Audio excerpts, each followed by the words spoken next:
Holy smokes, Bitcoin's the same price it was 8 months ago. The Bitcoin conference has come and gone, and little did I know that it's been 6 years of sobriety. So I remember about 2 years ago, I did a 4-year sobriety update out at the lake. And then I forgot last year.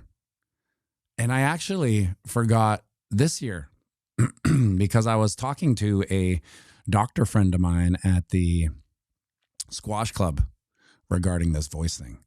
And at the end, he's like, and you stopped drinking, right? When was that? I'm like, holy smokes, 6 years to the day. Because I remember it was June 1st. So we'll do a little TA later.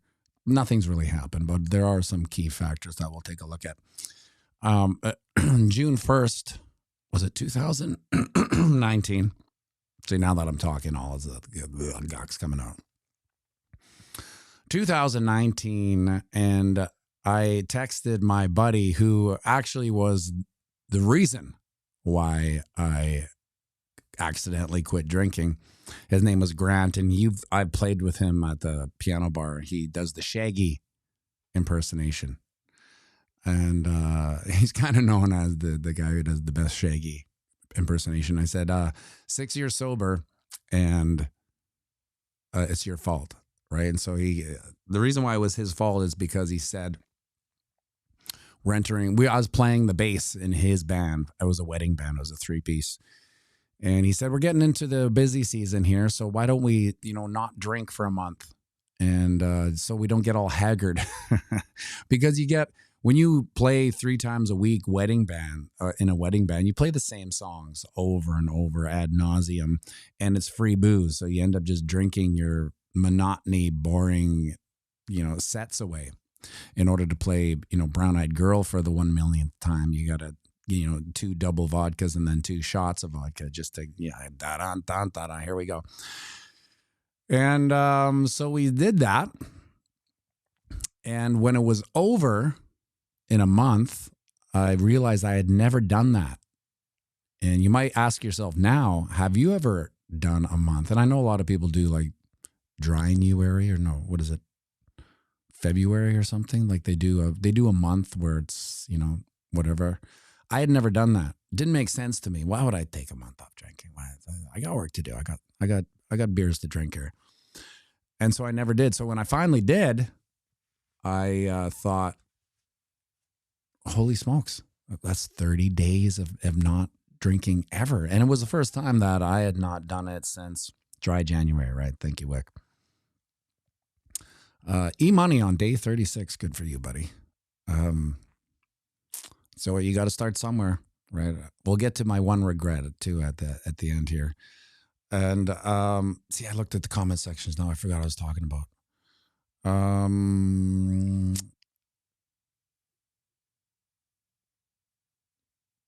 Playing the same song over and over 1 million times. Anyway, I forgot what I was talking about. I know it had to do with sobriety, but it was Grant. And anyway, right after 30 days, I thought, well, I'll continue this through the summer. Why not? We'll do a whole 3 months of it, right? Let's see how it goes. And as time moved on, as the summer wore on, I started feeling worse. So I thought, well, this is weird. I thought you're supposed to stop drinking and feel amazing. And I didn't. I just kept on feeling worse and worse, tired, fatigued. I'd be like out somewhere in the afternoon going, oh my God, I got to take a goddamn nap. And so I was like, being the stubborn dummy I am, I was like, well, I got to do this till I feel good, or else this is stupid. And so it went on for about 6 months of generally feeling worse. Now, this is the worst advertisement for, stopping drinking, but it'll be the best in the end. After 6 months, the clouds finally parted, and I started to feel physically better, but at the same time, mentally clearer, and of course, emotionally. Now, here's the weird one: more sound, yet rigid. So what I mean by that is that I think when you're, you know, drinking at any level, you know, like one or two a night or one or two a weekend or whatever, your emotional edges get rounded, and it's and there becomes a gray area, almost like a muddied water of response time to things that come into your life. And I think it was a direct result of alcohol being in the system, not being able to differentiate hard truths, hard facts of what's going on in front of you emotionally. And so I found I was very almost like the Iceman. You know, I could compartmentalize everything that was happening super fast. Whereas before I'd have lots of rationalizations. So I think that's another weird symptom of always drinking is you can rationalize everything you're doing and the reasons why. So some of my rationalizations were, well, I'm a professional boozer. That's what I would always say, right? And I wore it kind of like a funny badge of honor. You know, I'm a professional boozer. I got to do this. You know, I play in a band. I have a bar. And you can see how both of them are legitimate rationalizations. When you're in the bar industry, you're always surrounded by booze and people that want to buy you drinks and have a good time with you. And so you feel obliged. I always felt like if I didn't, you know, accept the drink or do the shot with the person, and I mean the person, I don't even know the person, let alone give a shit about them, right? But I just felt like there was this social veneer that I had to maintain in order for them to feel validated. And God forbid I, you know, offended them with, you know, not accepting the drink, even though I saw it go on all the time, you know, especially between men and women. You know, a guy would buy a drink and the girl said, no, thanks. And the guy was fine. But for me, I felt like I was obliged. I had to do it. And so I did it. And part of me just, well, why wouldn't I, you know, do a drink? What, it didn't matter. Like there wasn't a lot of physical ramifications at the time at that age of doing copious amounts of shots. And that's the reason why I would always say I was a professional boozer is because I was better than most. You know, like there was the average drinker, then there was the professional boozer who could drink almost anyone under the table. You know, as long as I had a system where as long as I stayed away from certain certain booze, I could basically drink forever. And that one of them was just drinking beer, right? I could drink beer kind of forever because it's, you know, it's not like you can, you know, knock them back fast enough. And even though in Canada, our light beer is probably as heavy as your heavy beer, like for instance, our Coors Light up here, I think it's 4% or 4.5%, something like that. And so, you know, I would just drink Coors Lights ad nauseum forever, all day, all night. Like we're talking, you know, I could drink 12 beers and that was nothing, right? And some of you are already saying, well, 12 beers is nothing. It's like, but to the average normie, drinking 12 beers would be insanity, right? But 12 beers was nothing. I could actually, like, you know, keep doing that because it didn't really affect me, or so I thought, right? And especially when I was younger, you know, hangovers creep up very slowly. You know, one thing's for sure, it's like the line in the sand of pain for hangovers never subsides. So like as you get older, you know, you say to yourself, bump, oh man, that was the worst hangover I've ever had. But that becomes your baseline normal hangover. And then you get used to it, how bad that hangover is. But the next one is worse. And that becomes the worst hangover you've ever had. And then as you get older, you just realize, man, I can't keep up with these hangovers. They're too brutal, right? So you have like the physical aspect of it where you feel like shit. And then you have the emotional hangover too. Like, so let's say Saturday night you went out and you had 12 beers, and then Sunday you felt like shit. Squeaking me, 12 beers is a lot. You also spent half the night going to the bathroom. That was a weird thing. You know, I could drink 12 beers and go to bed and wake up 8 hours later and then pee. So that can't be good. So the emotional hangover would take, 48 hours where you're not really yourself, right? So this is one of those, what I said about the emotional rounded edges, that's part of the murky water, is that it takes longer for you to become who you actually are because you're slightly ornery. You don't want to be around good people. I know that sounds weird, but when you're hungover, the frequency that you're attracted to is not positive. You're not like searching for the light, so to speak. You're like, even if you think about the food you eat when you're hungover, it's like, how people say, oh, I want greasy food. I want burgers and fries or pizza or whatever, right?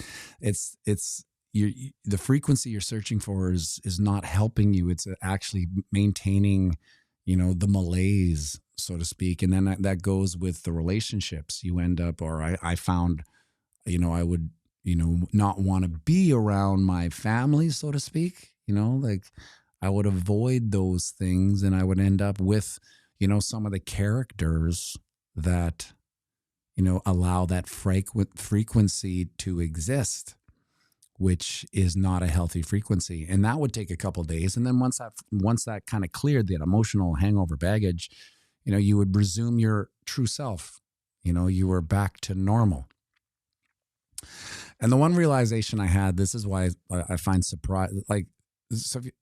sobriety came about a little after Bitcoin, but it had a definite, it helped me immensely in my investment journey because it lowered my time frame, my time horizon. Because as a social drinker, I have fun. If you just have fun, you just like to have drinks with your friends, this is where it comes down to the time horizon, because think about what you're doing. And I see this with the people that I know are still social drinking. Nothing wrong with social drinking. If you can do it, I'm just saying this is the other side of it. Your time horizon becomes, what they call a weekend warrior, right? If some people are asked, well, how do you drink? Oh, I'm more of a weekend warrior. Which means you wait for the weekend and then you go to war with the booze and the partying, and you, drink your face off. You try to get it in, right? And then you reset. And then you spend the rest of the week kind of loathing your decisions or in denial of maybe, some of the decisions you made. You're in the rationalization phase of your behavior.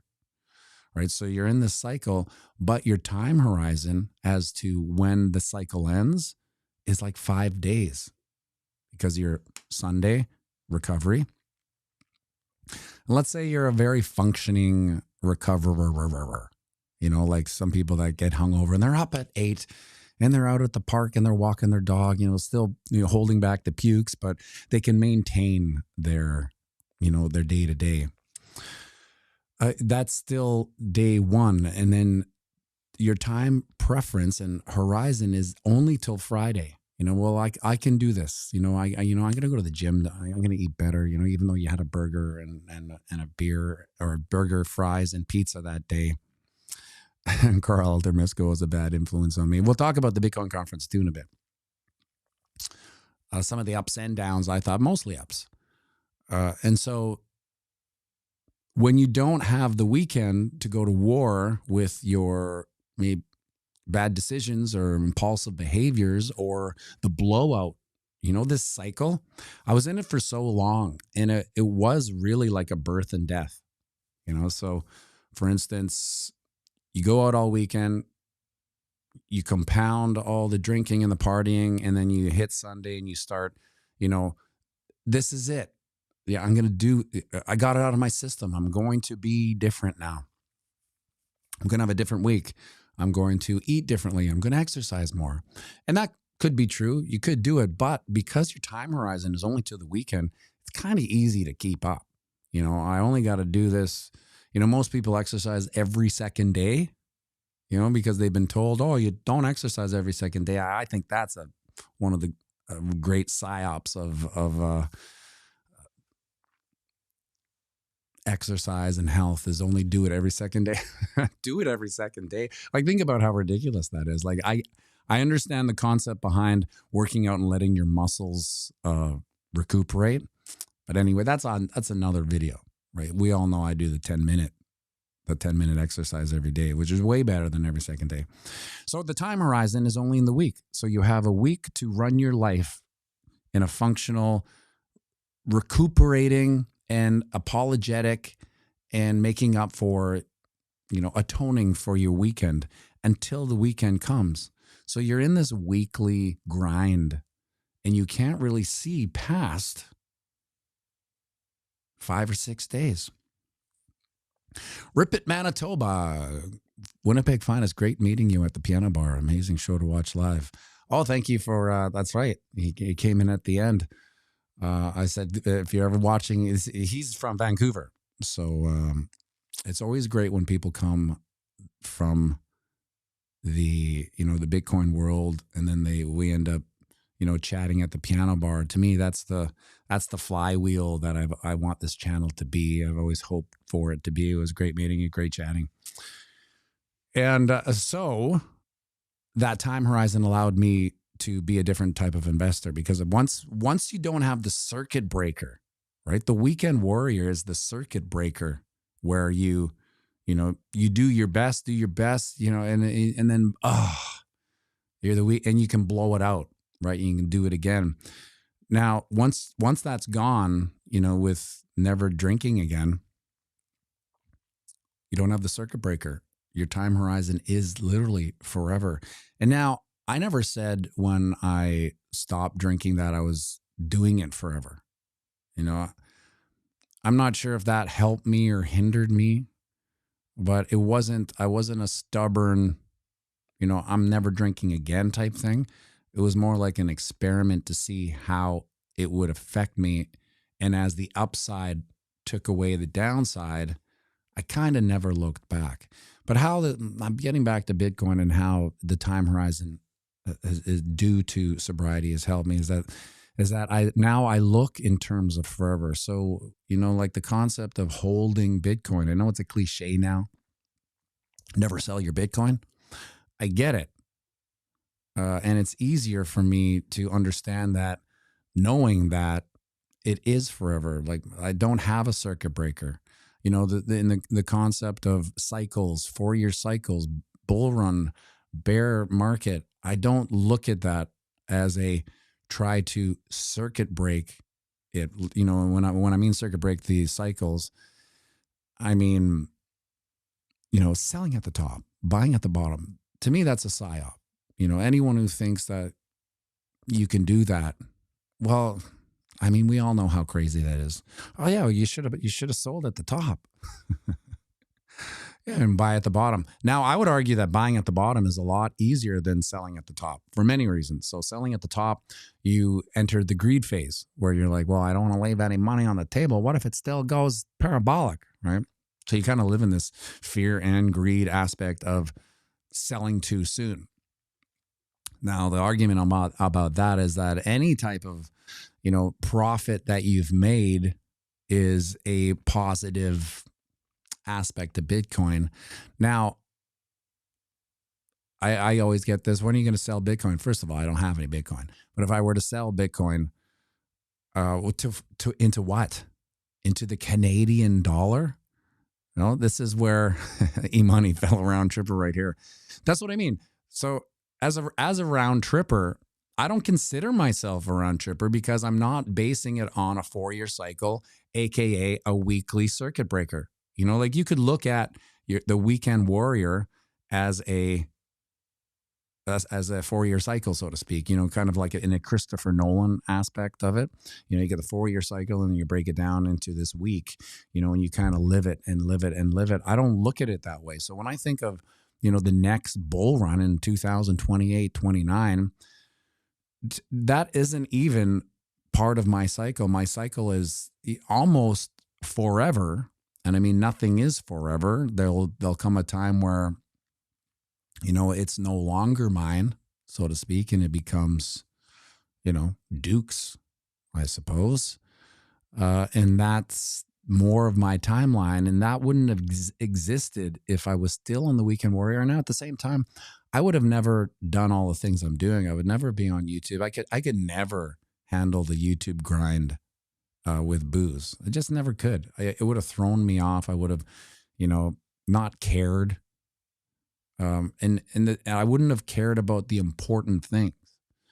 So what keeps me on doing this channel is, some of the things that I learned at the Bitcoin conference. So first of all, let's talk about the Bitcoin conference for a bit. Some of the great things was meeting a lot of the people that, I've met Carl and Misko in Nashville, but we essentially hung out the whole time. I think we ate dinner every night, and I think we had some lunches too. So we were basically touching base the whole time, and it was fun to hear, what's going on in their life, good and bad, right? Because I just talk into the abyss, right? And to hear actual feedback of, like their long version of their life is very interesting. And it's so much different than me just talking into the abyss, and then mentioning someone in the comment section that's so short, right? So to hear their actual life story, what they're going through is fascinating. I mean, like, we're talking about YouTube channels and how Carl and Misko were thinking about starting a YouTube channel. And I think, one of them said, that they didn't know what to talk about, or they didn't know what was interesting. And what I said is that every single person, no matter how normal or boring you think your life is, there's something extraordinary in it that people will gravitate towards. Now, you may not even think it's, remotely interesting, but there will be people, there will be a community that like what this bizarre, extraordinary aspect of your life. You just haven't realized how extraordinary it is. That's why I think not that I would recommend doing a YouTube channel, but if you it is like a hobby and you would enjoy doing it, I'm all for it. So it was a blast hanging out with Misko and Carl. And one of the reasons, it was almost a turning point for me. And I don't know if Dave Digital will see this video, but I met Dave Digital for the first time. And Dave Digital was really probably the reason. Now, there's many reasons after, but he was the instigating reason why I was even playing the Bitcoin conference. Because if you can remember, back in 2024, he kind of started the campaign, get Matty B to play the Bitcoin conference, and he was at Bitcoin conferencing. And then, we were just all kind of doing it, but it was because of he instigated the push. And that push, that wave crashed onto the beaches of the Bitcoin conference. And they were like, what the hell is this guy? Right. And then they got a hold of me, and it didn't work out in Nashville, but it worked out in Vegas. And there we were. And it was kind of like when he came up to me, he's like, well, here we are. We did it. Right. And it didn't hit me at first. Right. Like, did what? Like, what? Are we all like here in the presence of each other? Because that's what I thought it was, right? And that there's something amazing to that in itself. And he's like, we started this campaign to get you here, and here we are. We did it, right? And it was so amazing to realize what a small group of people, this boutique community can do for each other. And so there was a bunch of people that came up to me, more than I thought I would ever see, because this is a small channel. It's not like it goes out to the masses. And a lot of time, now, we've realized there's not a lot of retail here. It's just really kind of old schoolers that are sustaining the YouTubeosphere and keeping it rocking and rolling. It's not like we're getting all these new people in. So I wasn't really expecting to meet anyone outside of everyone I kind of already met or know or see, right? Like, so for instance, when someone comes up to me, I will say, what's your, blah, blah, blah, nice to meet you. Oh, blah, blah, where are you from? Well, what's your YouTube handle? Because I don't recognize their name. And they'll say, oh, I don't ever comment. I just lurk, right? Which is fine. I don't mind that. But some of the things, and Dave was, this is the magical moment that Dave and I kind of shared, which I was almost secondary viewer to it, because it was Dave came up to me and we were kind of in our own excitement of, meeting each other and seeing, it all come to fruition. And then another person came up to me and started, so that's a weird thing too. So make sure I don't forget this, what I'm talking about. There's a lot of YouTubers around talking to people, right? So it's kind of hard to shoot your shot, if that makes any sense. Like, there was some people that I was going to approach, and I did. I'll tell you, one person I had a conversation with, because it kind of ties back to everything. But when they're talking to other people, I'm not the kind of guy to shoot the shot and go, excuse me, and kind of, I don't know, interrupt, if that's for lack of a better word. But it happens all the time, because essentially, I would just talk to Dave, until Dave left, right? I mean, there's a million things we could talk about, but someone came up and kind of interrupted us in a good way, not a bad way. Like, sorry, I just wanted to say. And his story was, he was a lurker, because I asked him what his name was. He didn't have one. And, or his YouTube. Oh, I just lurk. And he said, my dad and I watch your channel, and I was able to get my dad into, and now he's orange pilled because of the channel. And I was kind of taken aback by it, because like, I don't hear a lot of those stories. I don't, like I said, I feel like I talk into the abyss in the morning, and, I watch the chat, and, I try to keep talking. And, so I don't really hear stories of longevity, or because of you, this happened or whatever. But it was such an amazing story, because that's all I really hope for, in this channel, is to bring people in step one. It's not like, even though this is a technical analysis channel, let's call it, and it can be complicated, my whole goal was to be the baby steps of people's Bitcoin journey. So we all know, teaching our parents Bitcoin is maybe the hardest thing to do, right? Because they,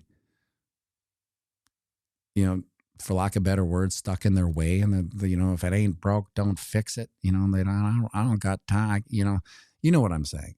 So to know that, he ended up convincing his dad, and him and his dad watch the channel, I was kind of taken aback by it. And then, in his polite way, he was like, okay, yeah. And yeah, thanks. Nice to meet you. See you later. And, it was, and then he kind of walked away, and then Dave and I was there. Dave and I were just sitting there, and I think I didn't know what to say. And then Dave was like I'm paraphrasing, but he's like, holy shit, that's amazing. That's what this is all about. Can you believe that? And I was like, in my mind, is like, I couldn't really believe it. It was so weird. So it was a very important moment for me in this YouTube journey, because, talking to the abyss, sometimes you think that maybe you're not doing anything, maybe you're not providing this or that into your, your mission statement, which is to try to bring people into this and especially with retail gone, you know, I was feeling like I was not only talking into the abyss, but peeing into the wind, so to speak. Like with declining retail, like we're not going to sit here and convince institutions. They're on their own level and journey, right? They're doing their thing. They're not really following influencers. So it's up to, you know, the smaller YouTube channels and the bigger YouTube channels to bring retail in. But with retail disappearing, I was like, well, is this mission statement gone? You know, has it run its course, and Bitcoin will, you know, bifurcate into institutional adoption, which is just basically noise to normies. Like they don't care.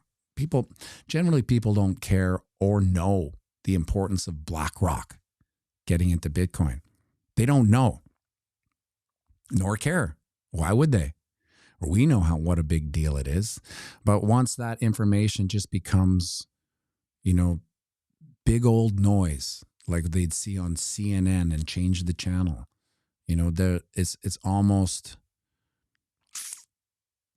it's almost like our job is done, right? And that's what I've been thinking, going back and forth in my mind. Maybe my job is done. Maybe I've existed through this phase of Bitcoin's life, and I've done all I can for retail, as much as retail is here. But interactions with that gentleman who came up about him and his dad, you know, it changed my paradigm. I realized that there are people that are, you know, new on this journey, and they're still coming into it and needing the proper guidance. And if there's one thing that I've adhered to, is proper guidance. I've always said don't trade. I've always said don't use leverage. I've always said DCA. I've always said low time horizon. You know, I've never really deviated from that. And that's what has always been my mission, because I've done it and I made the mistake. So I don't want other people to make those mistakes. I don't want to bring people lambs to the slaughterhouse, because what we've seen with like James Wynn,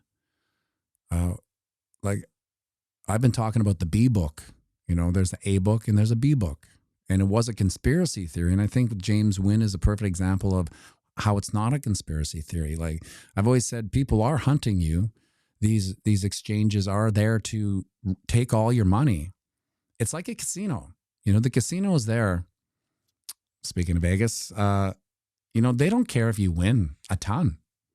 You know, they're just like, they'll be back. And when they come back, it's a, you know, time-tested true story. You can put down $500 and make $5,000.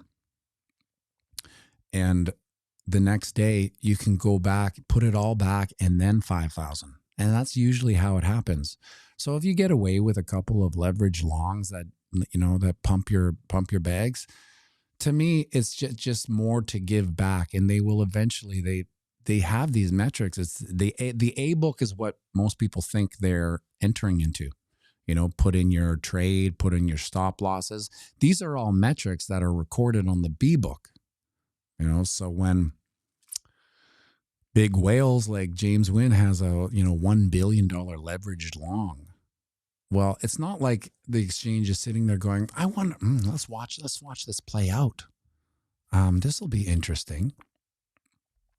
I wonder if he'll win. You know, no.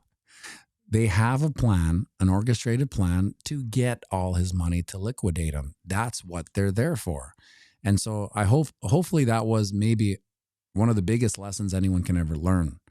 Now, that they're coming for you. Like the exchanges are there. They entice you with free stuff. You know, hit this link and you'll get, you know, $200 worth of this or that, right? It's just like a casino.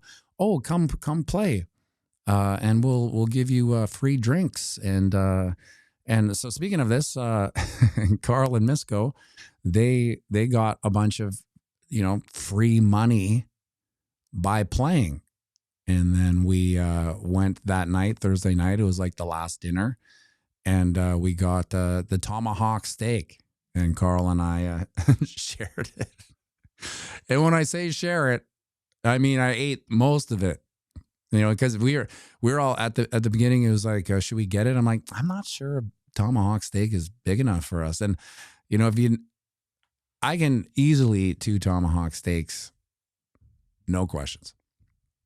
But if you never had a tomahawk steak, it sounds like the biggest steak you've ever seen, right? And it is quite big. So there's a picture on the Discord. If you haven't joined the Discord, join the Discord. There's a lot of things that pop up there, a lot of conversation that you don't see here. And one of them was the picture of the tomahawk. And I think Carl Elder was like, ordered a tomahawk and Matt ate it like a caveman, which is true. I could have ate 2 of them. And outside of that, we also had dinner with XRP11Y and his wife, Teresa, right? Now, forgive me if I got that wrong. So it's also great to you know, it kind of felt like, this is a weird metaphor. Mushroom trips I used to take when I was in my 20s at my cabin. And what I mean by that, it's not really mushroom trippy, is that I would invite people to my cabin that were my friends, right? I knew them, they knew me. And then when I would get to the cabin, I'd realize, wait a second, these people don't know each other. I'm just like the social fulcrum, which kind of the tie that binds, if it were. And I never realized that. You know, I just phoned him, hey, yeah, we're going to the cabin. Oh, blah, blah. And so we would all get there, and then the mushrooms would kick in, and I'd be like, oh my God, none of these people know each other. But it didn't matter because we were all at the same function. We had the same forward momentum. We knew what we wanted to do, right? We were there to enjoy ourselves. It's at the cabin. And so that's what it was like, because I don't think, the funny thing is that, so take Misko, Carl, XRP11Y, and myself. We've spent many nights together, right? In the metaverse, if it were. Many nights we have all been hanging out at the piano bar. Many nights, I don't know, 100 minimum, right? So in my mind, Carl Elder knows XRP11Y just as much as I know XRP11Y, just as much as they know Misko, just as much as Misko knows XRP11Y and myself. But of course, when we get there, I realize, well, they've never met. Why? How would they have ever met? Right? I just met them 2 years ago, and now here we are. So it was interesting, but the beauty of the Bitcoin community and this boutique community is that we're all kind of the same. We have very aligned motivations. We think generally the same way. It's like our current in our intellectual river is flowing the same way. There's not really anyone in this community that's swimming the opposite way. We're all kind of going in the same direction. So it's very fluid when we're all together, just shooting the shit, that we would all just get along. And of course we did. We had a great dinner. I think it was Wednesday. We did that. Now, one of the interesting things I thought about the Bitcoin conference, which was kind of weird, was I played a lot of conferences and events as a musician prior to YouTube. We'd be hired by XYZ Corporation to play for 40 minutes in this welcoming ceremony, whatever. And they were all kind of different events with different agendas and speakers. They're all kind of the same. Keynote speakers, lunches, the same setup. But I've never seen a conference with so many YouTubers. It really was like really bizarre, because everywhere you went, you kind of saw YouTubers you knew. And then, of course, YouTubers you didn't, that were sitting there doing lives. There was people walking around with camera crews that you didn't really know, right? But you kind of assume, well, they must be on YouTube. Because I know a handful of them personally, and then I watch a handful of them. So between everyone, you recognize certain people. And I've never seen anything like it. And now correct me if I'm wrong, anyone who's been there, wasn't it kind of trippy to like see so many YouTubers, you know? And outside of that, to see some of these massive whales, like we're talking Max Kaiser, you know, Safety Moose, walking around in the Gen Pop. Now, the reason why I thought that was weird was because a lot of them are arguably massive billionaires, you know, so you generally don't see that type of deep, deep wealth just walking around willy-nilly in a casino amongst people that are well aware of how wealthy they are. Hey, buddy. Yeah. Am I staying home from school? No, you're going to school to get your ribbon, and then on you want to come say hi to everybody? Nice Spider-Man shirt. This is Duke's. This is Duke's last day of school before he goes on a 10-day vacation to the West Coast with his mom. You excited, buddy?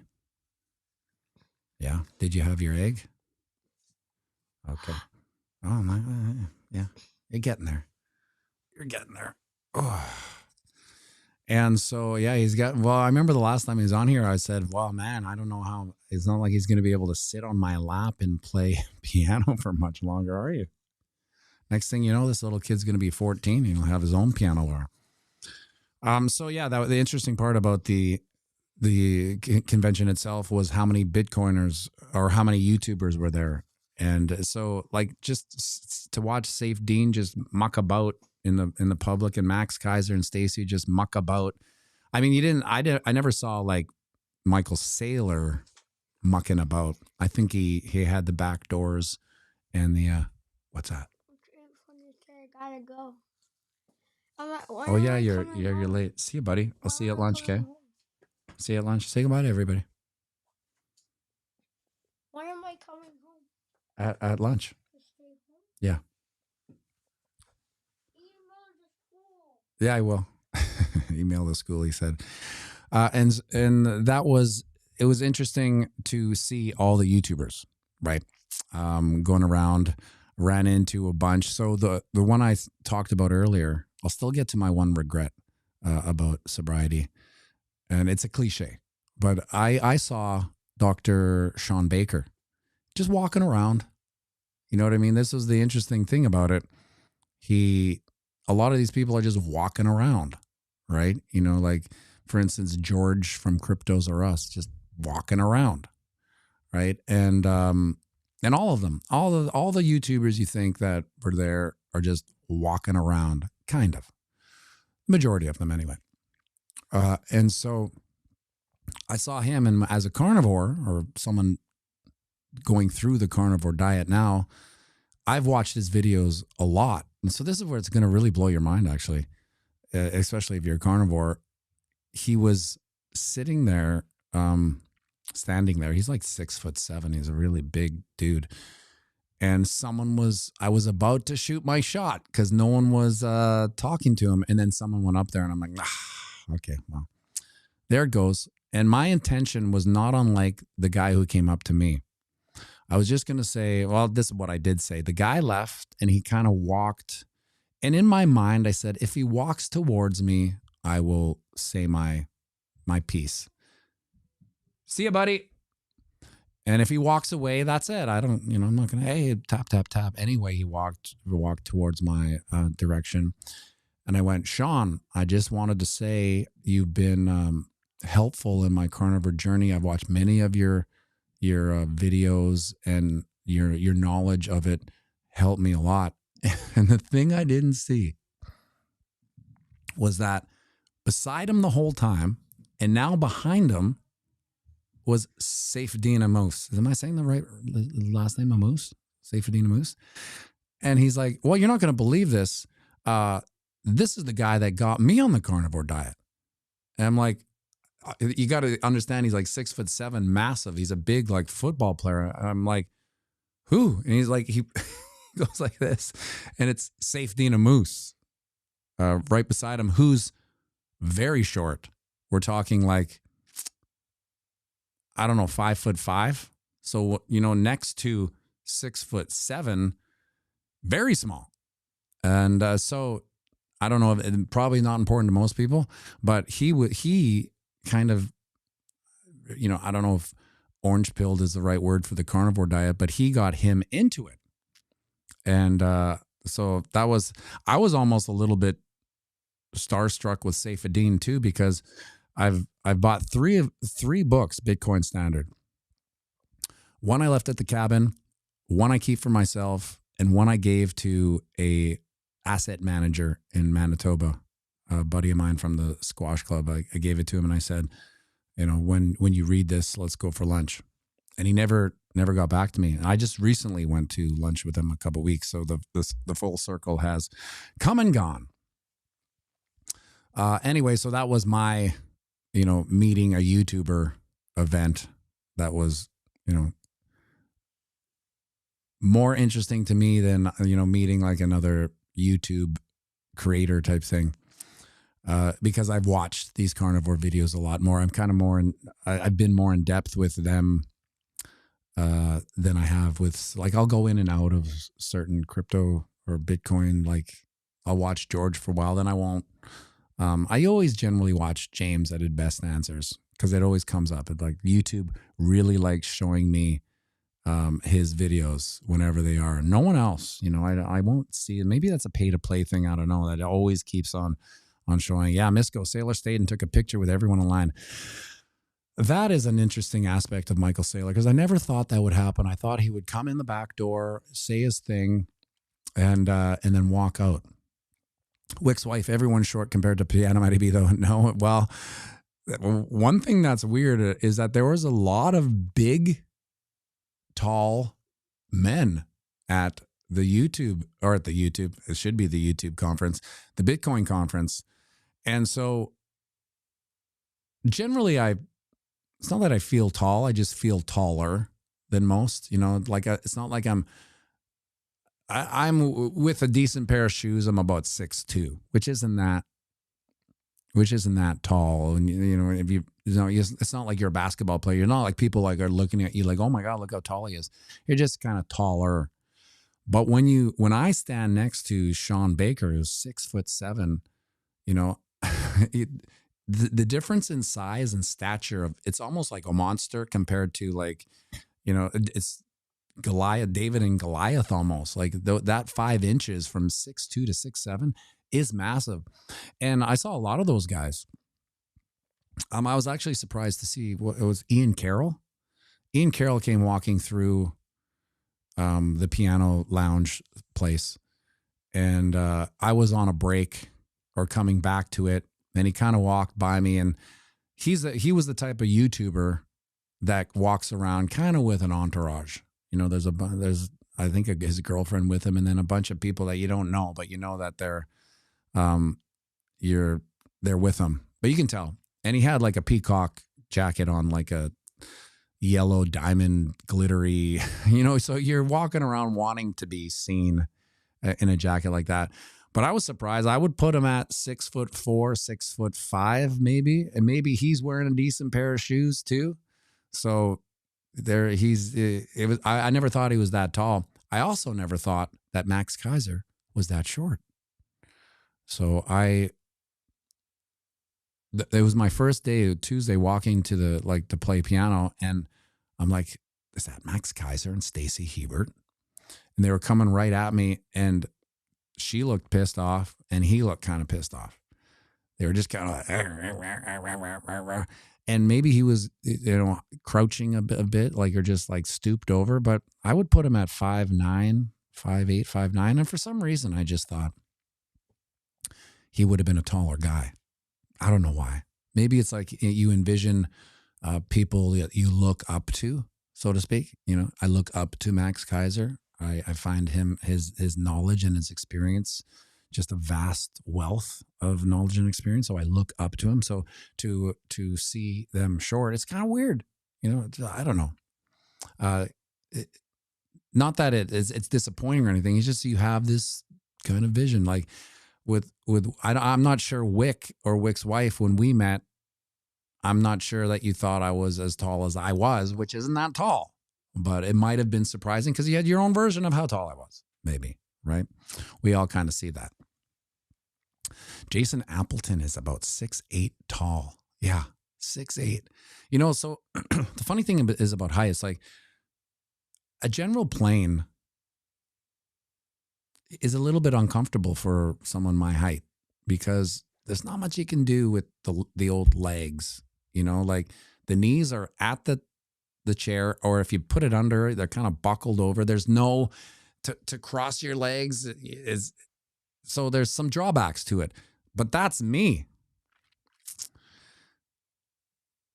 Now, 6'8", I don't know, you got to fly flat first class or something, because there's no way. It would be like you're almost in a kid's plane, you know, just it's the only sizes for little, everyone must seem like children to you because you're walking sideways out of the plane because your head's hitting the thing. Now there's some planes where my head almost hits the top. So like if you're 6'4", 6'5", you're basically crouching down. Anyway, this has been quite a long live stream on a Monday. Now, getting back to my only regret about drinking, and here's a couple ones. So I warn people when they approach me about sobriety, what they should do, what they should expect. And I have one warning for them, and it's about their relationships. So if you are in a relationship where you both drink, maybe excessively or not excessively, just socially even, maybe be prepared to find some dynamics change in that relationship that may, I don't know, maybe it might end the relationship. So for instance, like if you are weekend warriors, so to speak, and you go out with friends on Friday and Saturday, have dinner over at your couple's house or whatever, you know what I mean? If you stop drinking, there's a chance where, you know, you're viewed differently by your partner as maybe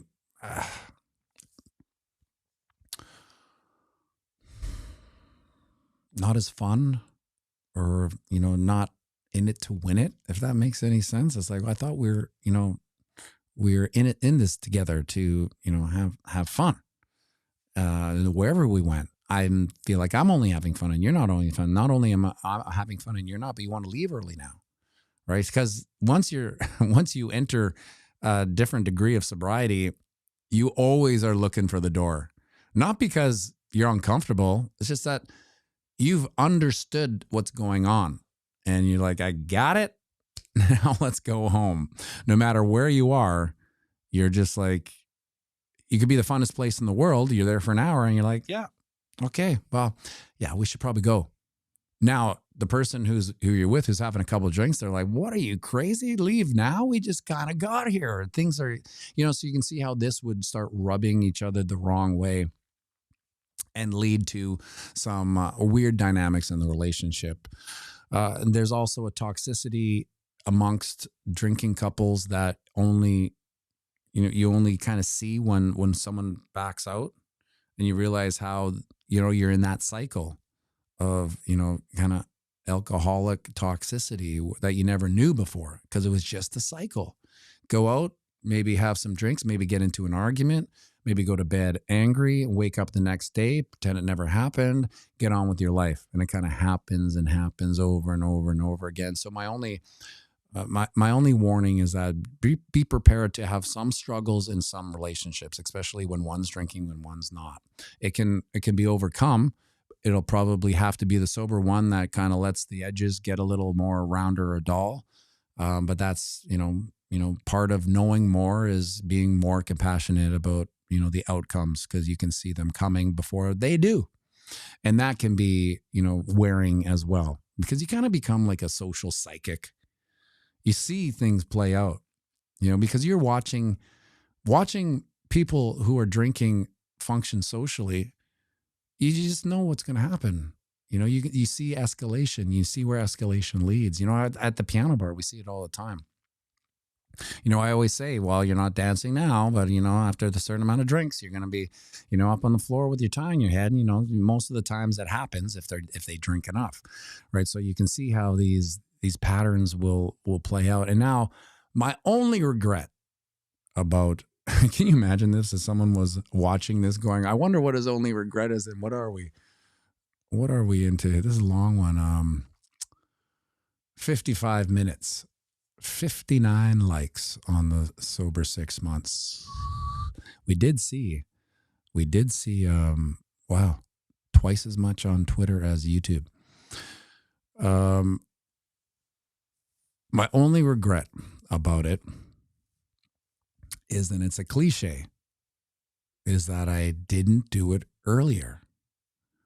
It's like, man, how much precious time could I have given myself, especially now knowing how valuable time is. When you have this vision of your runway, what lies before you and what lies behind you, and you think about the street you were on and how much time you wasted, how many days you wasted, feeling shitty or whatever, or like, not doing what you wanted to do, not going to the gym, or not playing that sport, or not seeing that family member because you're just a little bit off. And I'm over it, obviously, because, once that happens, once you kind of get off that and you become sober, it's the first day of the rest of your life, essentially. Your whole life is different, and everything will change for the better. It's one of my guarantees, besides what I said about the relationships, because here's the thing, even if the relationships go sideways, it really is a blessing too.